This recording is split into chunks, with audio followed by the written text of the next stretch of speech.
Hello, and welcome to our Innovation Intervention Plan.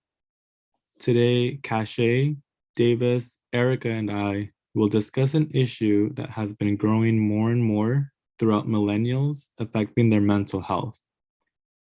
Together, we will dive in and explain the problem that was found, explain how it has affected millennials, the approach we would like to take, and the innovative solution we have discovered to help spread some light to this issue. Here is Cache to further explain the issue affecting millennials and their mental health. Members of the group that will be starting off the project explaining going offline, which is our mental health awareness day of allowing people to know to going offline, how much it benefits you as a whole. Okay.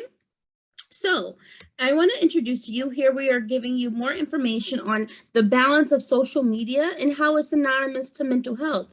Also here you'll be seeing statistics and also ways that excessive social media has affected our mental health in many ways, and for millennials to be exact. Now, let me ask you, when was it the last time that you set your phone down for 12 hours purposely without checking any notifications? That's a really good question, right? Well, when you think about that, some people may say they've never done that, or if they have, it's only because they were forced to do so. But purposely, I want you to now take out your pens and pads and sit down your phone just a moment so we can learn a little bit ways to help prevent having a breakdown due to mental health and better ways that you can optimize your time, right?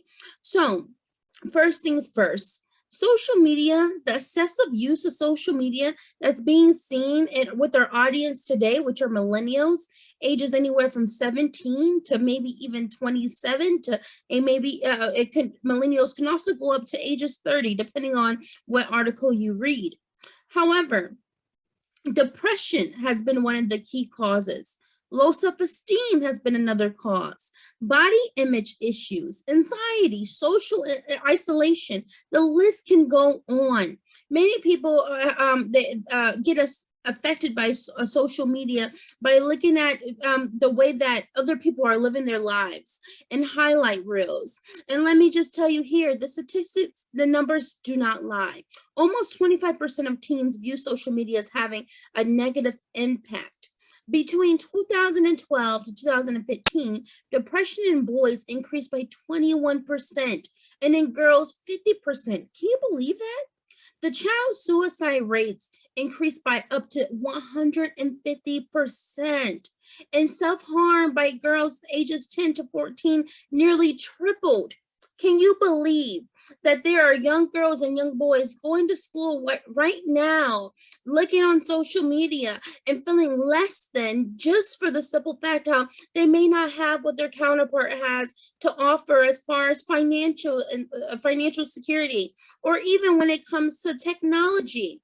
Around that time, some kids may feel as though they're lacking in areas because they don't have enough technology to compete with their friends.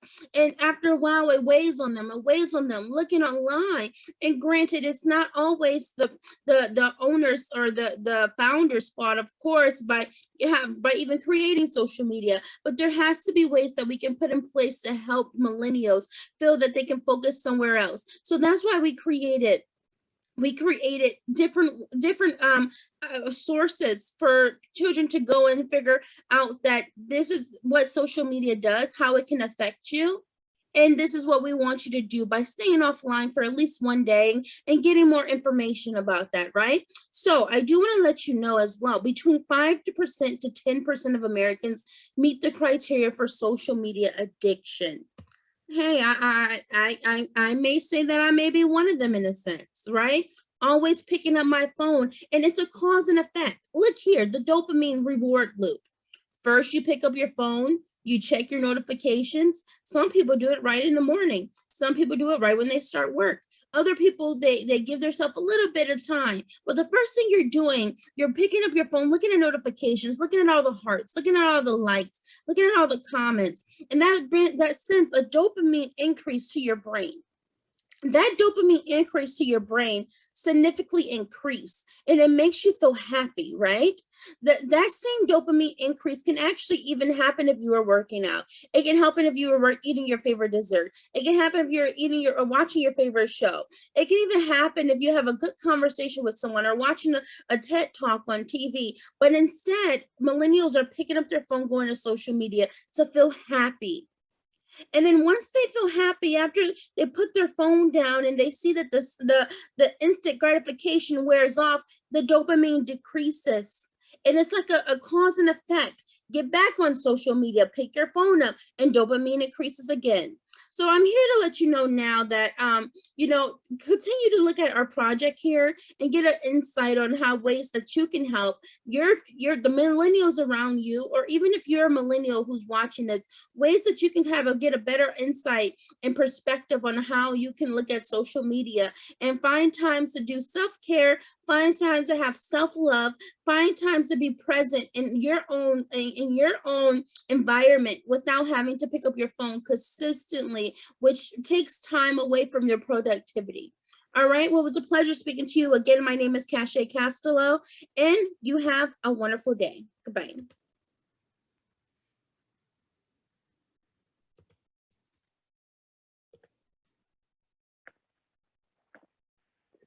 Hello, my name is Davis Mender, and this is our approach to going offline.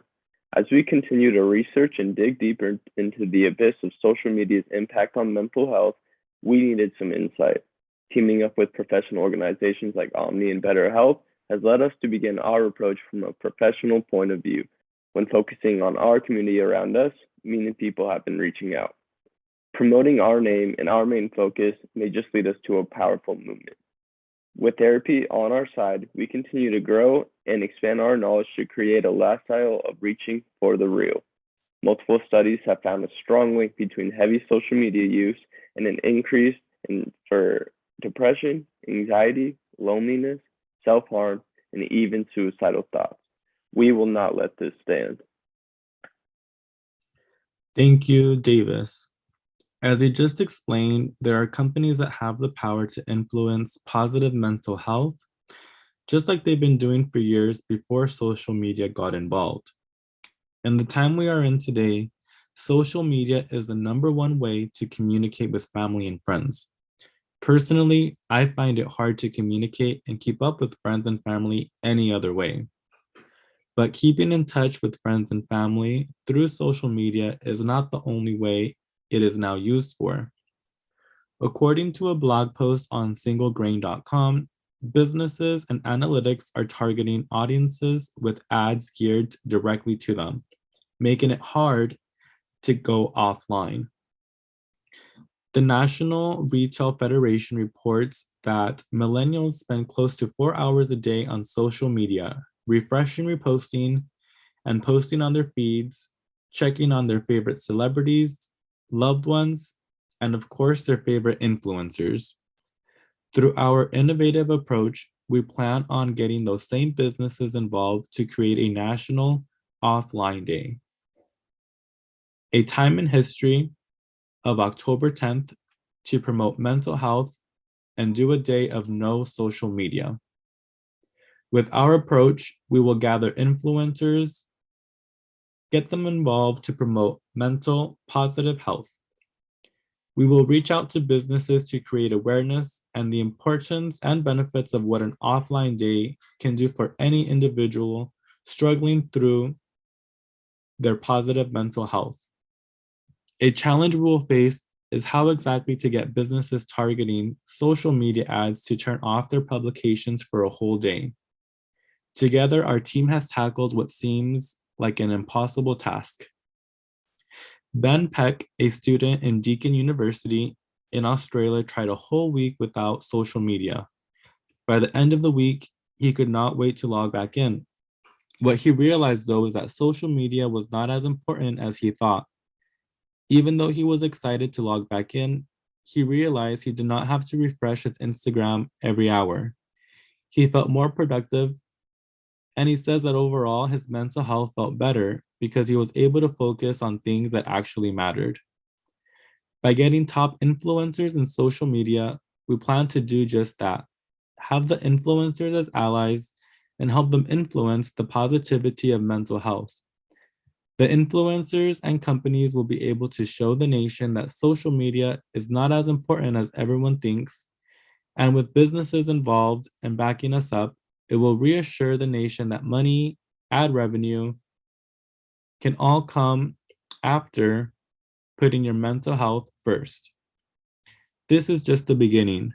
Through our approach, we will start nationwide and hope to do a global campaign. Here, I would like to introduce Erica to explain our timeline in more detail and conclude our presentation. We've created a timeline which obtains our goals and the things we want to come to fruition when talking about our plan, and that begins with month one. Month one is our team build, and basically that is just us understanding why and how we're doing this.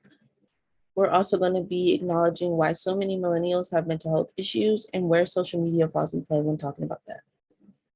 Then leading into month three, by the end of month three, we want to begin raising awareness via our Instagram page and setting a date. And basically that awareness is opening up our DMs to listen and hear stories about people's experiences with mental health, as well as posting influential things and setting a reminder for the upcoming date, which is October 10th. Then by the end of year one, we want to continue to grow that following on our Instagram page. Leaning into year two, want to continue to promote Hiatus Day, but by the end of month three, we want our website to be made. And basically the website is just going to be a continuation of that promotion. The website also is going to have a link to our Instagram page, which is going to be the main access point for Hiatus Day. All the information, all the details is going to be on our Instagram.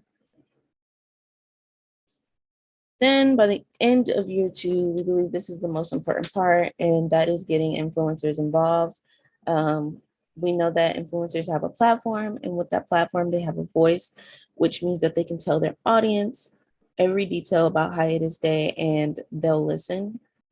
So we expect the influencers to promote things on our page, all the things that we're posting, they're posting on their stories, regardless of how big or small their platform is, we know that they're going to have a voice. And then leading into year three, we know that this is a long stretch, but we want to start getting that recognition for Hiatus Day, and people realize how important it is to take a mental break from things that are causing stress in your life, whether that is social media or anything else. People begin to recognize that Hiatus Day, taking a hiatus from things, is truly important for your mental health. And that date again is October 10th. In conclusion, we know people don't really want to acknowledge their mental health or don't want to prioritize their mental health. And that's exactly why we're doing this. We aren't experts, but we know that one small thing like this can truly help people out mentally and help them get through things, or they can just help us raise awareness. And that is where you come into play. We want people to follow our Instagram, which is mental_health_day_. Again, on Instagram, it's mental_health_day_ on Instagram. And we want you to follow us, raise awareness, help us, or even DM us some of your stories about your mental health experiences. We'd love to hear and we'd love to share. We just want this project to work out and this day to come into fruition. And we can do that by growing our page and people sharing what this day is about and this page.